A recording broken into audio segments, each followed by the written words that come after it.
Let's start with the fundamental accounting assumptions. What assumptions I make before recording any transactions into my books of accounts. Small assumptions, and no need to learn these assumptions, just understand.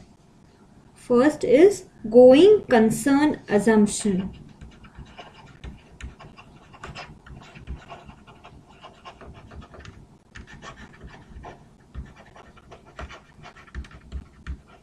As the name suggests, going concern. I have no intention to shut my business down in near future. My business will keep on going is the assumption made here by every business until and unless something very drastically happens that I have to shut down my business on regular basis. The assumption is I have no intention to close down my business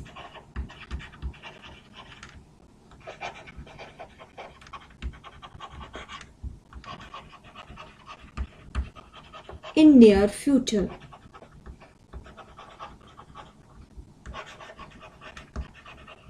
See, in one line, this is the crux of going concern assumption. That is why we even differentiate between capital expenditure and revenue expenditure. It is a going concern. So the revenue should be part of your P&L, and the capital expenses are generally part of your balance sheet. Why so? Because my business will keep on going. When I differentiate between those two expenses, I get a true picture. So now the next assumption, consistency assumption.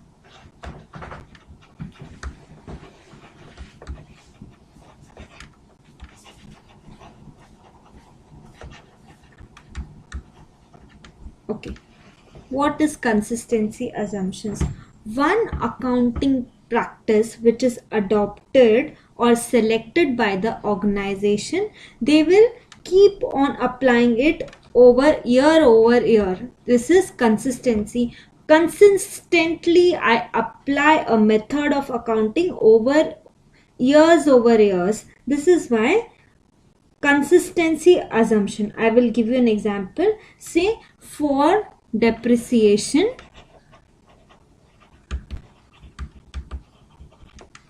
there are two methods. One is straight line method and one is written down value method. So if I select WDV as my method in books of accounts, I will not do this year WDV, next year SLM, then next year WDV, then SLM, anything what I want. No, once I have selected WDV, I will keep on selecting it in coming financial years until and unless there is some law come or something which requires to change the method for a better presentation. Until and unless something like this happens, I will consistently follow the methods which I have kept on following so that it shows a correct picture of my accounts. Okay, coming on to the next assumption, the accrual assumptions.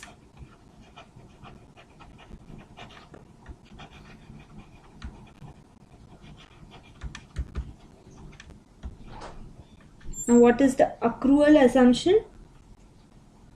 When it tells you when to record a transaction in books of your accounts. Record a transaction. When do you record it? This answer is given by the accrual assumption.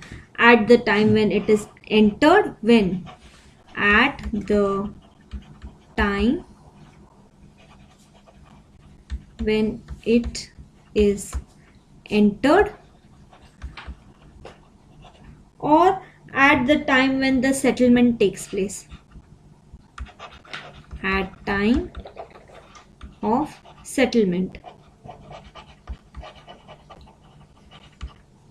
So the answer is when you enter and you have a binding contract or a legal contract made, you have to record it then and there. Don't wait for the settlement to record it in your books of accounts. I will give you an example. I purchased goods on credit, say 50,000 rupees on 1st January, and I paid them on 31st January. So I purchased on 1st January and I paid them on 31st January. My account gets settled on 31st January and I entered into a transaction on 1st January when I made a binding contract to pay. Okay, and an invoice was generated, a tax invoice was generated in my name. So the contract is done here, but it is not settled till I pay. So the effective date of transaction or the date on which I will record it in my books is 1st January and it is not 31st January when I pay. So this is the accrual assumption. So 3 main assumptions: going concern assumption, my business is not going to close down in near future; consistency assumptions, one method which I have followed, I will keep on following that method consistently in my books of accounts. Not that if there are 2 methods allowed by accounting, I will keep on changing. That is not allowed. And accrual assumption, I record any transaction in my books of accounts when it is entered and not when it is settled, subject to all the legal and contractual things that has to be taken. If there is a binding contract, then record it in your books of accounts when it is entered.